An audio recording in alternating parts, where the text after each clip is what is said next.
All praises, honor, and glory to the Heavenly Father, Yahweh, Shabbat, Shaiba, Shabbat, Kadash. Double honors to the apostles and elders, that great millstone that rule well, and shalom and blessings to the hopeful elect. Spirit hopped on the Akim to go into the word desperate in the etymology, and it hit to the extent that it should be documented digitally, okay?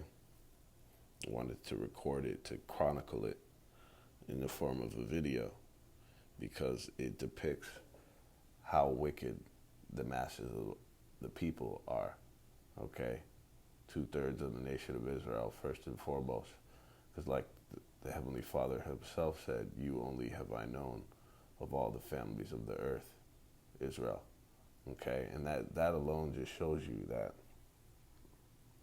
the Heavenly Father has a chosen people and he's only really dealing with them. And everyone else comes second fucking fiddle unto the nation of Israel, okay? Really down in the list, all right? What it says, he said they're as spittle, they're as nothing to me, I'm not even fucking worried about them type sentiment, you see? But 2/3 of the nation of Israel and the masses of these fucking people, they're desperately fucking wicked. And really the heart is, right? Even of 1/3 of the nation of Israel going into our fucking flesh, okay? The wicked propensity that the flesh has to do sin, okay? It's prone to it. When something's prone, it's like they're fucking they're like fucking predisposed to that shit. Let's go grab a Google definition. This shit wants to load. Salakia. Prone is synonymous with you having a propensity for it. It's like a default, okay? You actually have to fight it to do righteousness. You actually have to fight that default, that fucking factory setting of the flesh, okay? Prone means to be likely or liable to suffer from, do or experience something typically regrettable or unwelcome. That's heavy, right? Which is transgression, okay? So it's like you're liable to suffer from that shit.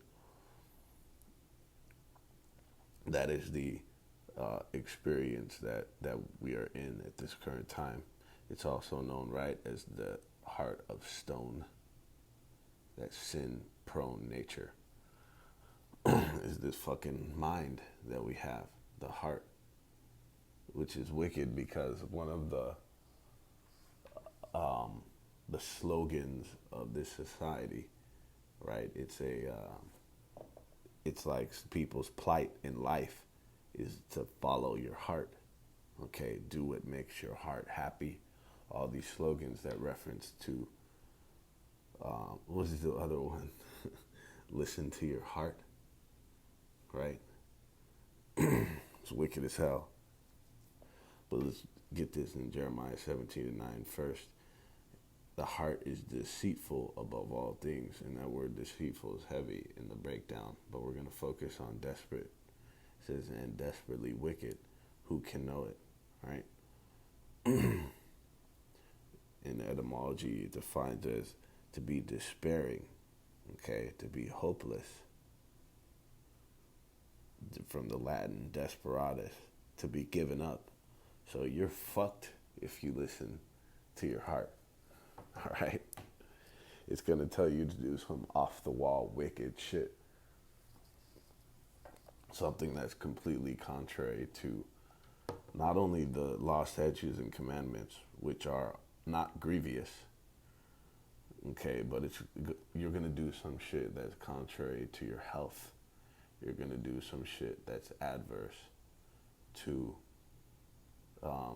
that's detrimental to your life, okay, to your spirit, and then also to your flesh.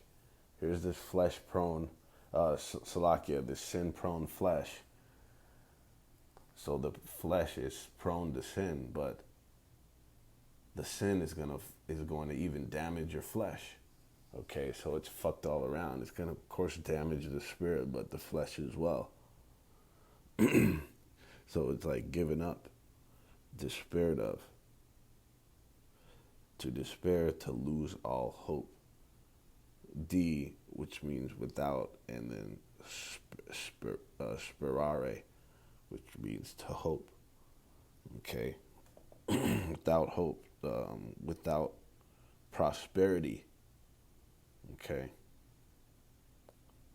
it's not meat. It's not expedient, because that's heavy. What like speed goes into what it just says here, right? So see speed. So it's not. You know how it says in the scriptures, don't even wish him Godspeed, right? Well, the without that is contrary, right? It's like a fucking curse. It says of persons, and this is the hitter. It says without care or safety. All right. So this heart, this flesh, this heart of fucking stone, is careless. Okay. And without care, careless of your own, even your own safety, it's detrimental to your own health and well-being. Okay. And that's why you see, this is what was mentioned in the discussion with the Akim, that the flesh is so fucking wicked, desperate to do wickedness, that you'll do something that will kill you. Okay, you'll know it'll kill you, but you'll keep doing the shit. Like, for example, people who eat to oblivion. We'll go over some of the ways, some examples of this.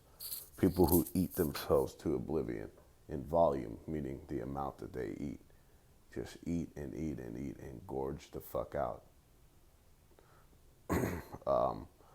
Not just in volume, but in the contents of what you eat, right?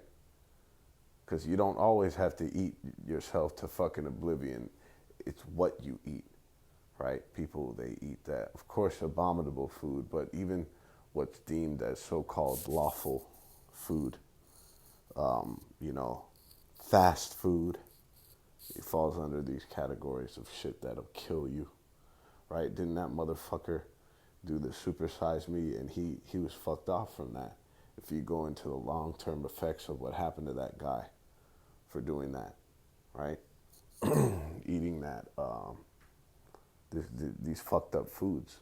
What do they have available? What do niggas eat and shit? Cereal, right? That shit will fucking kill you, which contains a lot of sugar, right?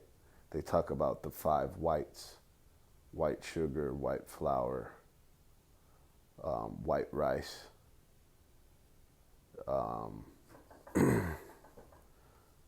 drawing a blank on the other two. I think white milk.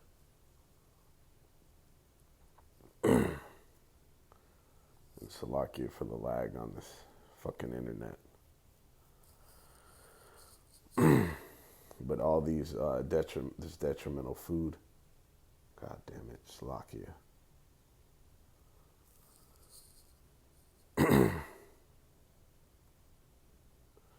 The 5 whites. 5 white foods.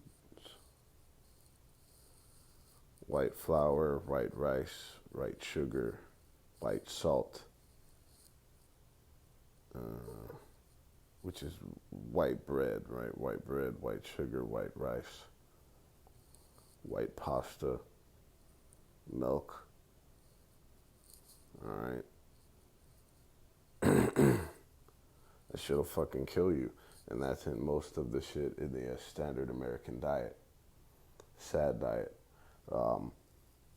What else will people do? They'll take drugs, even though it makes their fucking flesh feel good, just like that food, you know. But these things, they are pleasing to the flesh, but they're careless to the safety. All right, they'll do drugs till they fucking drop dead, OD, and all kind of other shit. right? They'll know that this person has fucking a venereal disease. Like, for example, like low key, we don't know the ratio, but you can just postulate. You can only imagine how many niggas or how many men would fuck, say, who's so-called bad, say a Megan Fox. Who would fuck Megan Fox if they knew she had fucking AIDS? And probably 90% of niggas would still say, I'll still hit. You know what I'm saying? Just to give you an example of even that, how your sexual lusts and desires of the flesh can get you fucking killed, right? And on and on and on, okay?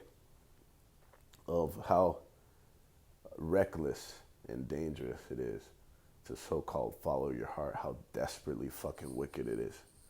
It says extremely rash, uh, driven to recklessness by despair. Wow. So not only is it rash, meaning in your decisions, fucking impulsive, giving in to those desires, but it's driven to recklessness, okay, to destruction, and that's why it says what the wages of sin is, what you know, fulfilling the desires of your fucking flesh do. And of course, everything in moderation, you can do it, but ultimately, on this side, it's not advised, okay, really to deny your fucking desires, especially in this truth, okay? That's what this truth is about. That's what actually builds character and causes you to become perfected. Look at what Yahushua did. You don't think he wanted to engage and indulge in certain things, but he fucking denied that. It's one of the biggest things that it talks about, to take up your cross, and goes into self-denial. And then when you go into to crucify the flesh, right? What about that Galatians, the 6th chapter? I believe in verse 9 or 10 in the GNT.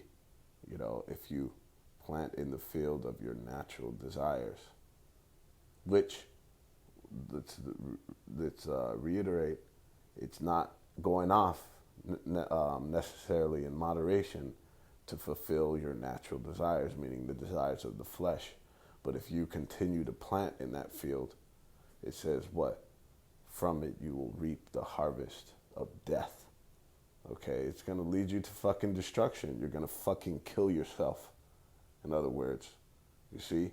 But what is it also does that crucify your flesh translate out into in the Greek? It means to curb your passions. Okay, bridle your lusts. Fight that motherfucker. Put a cap on it. Put a fucking lid on that shit. Because not to mention that the flesh is insatiable. Okay, it can't even be satisfied. That's why a motherfucker will eat themselves to 500 pounds. That's why these addicts will fucking shoot up until they're shoot up junk and all kind of other shit until they're completely fucking through, until they kill themselves, right? Or drink, even the drink. You'll drink yourself into to literal death, and that's not that hard, okay? People who can take down like a fifth, you could drop dead just from drinking a fifth. But some people, they'll drink a fifth in a night, no fucking problem, right? Not to mention more than that, and all these other things, it'll lead you straight to fucking death. It says, weakened sense of having a great desire for, of conditions extremely serious. Okay, so this is serious fucking business. This is extremely detrimental. All right, it says of actions done or resorted to without regard for consequences. See, and that's what this society is given unto the most, more and more, given unto those fucking natural desires. Okay, the desires of the flesh more than ever. Why do you think you have, and it's wicked as hell because that's a demon on you if you want to engage in lewd acts, going into Isaiah the 19th chapter, the perversion that the Heavenly Father has mingled. When you go into mingled in the blue letter in the Paleo Hebrew, it means to mix it in, like as in a drink. Okay. So he's mixed it and mingled it into the fabric of this society. Fucking perversion. But what is a lot of this society characterized by? Fucking this whole pride. And that is even that shit's wild as fuck. That's outlandish that now they are deriving pride is derived from a filthy fucking act and preference that you have in the bedroom. It's fucking crazy, right? But even that demon, the people could just as easily, because people have so-called suffered from those desires and had those wicked ass fucking thoughts for a long time, not just in the past few decades. But what did they do? They didn't act on that shit. But look, what does this society characterize is to do that, right? Just be free to be whatever you want to be and do whatever the fuck you want to do, to the tune of messing with children. Okay, adding the P to the alphabet, if you know what I mean. You see? So this place is given unto doing shit without regard for consequences. See? So it's desperately wicked. All right, and that's why it's a setup. We did that whole heavy lesson going into that. It's a setup. You wonder why the fuck is all this shit going down? Because it's a setup. It's a cold setup from Yahweh Bashem Yahushua. He's setting this place up for destruction. There's only one way this can go. All right, the more wicked and the more off the wall that this place gets, out of pocket, is the more and the closer we are to the Heavenly Father resetting this shit. Okay? So with that, all praise, honor, glory to Yahweh, Shiri Al Shai, Shiri Kadash. Shalom.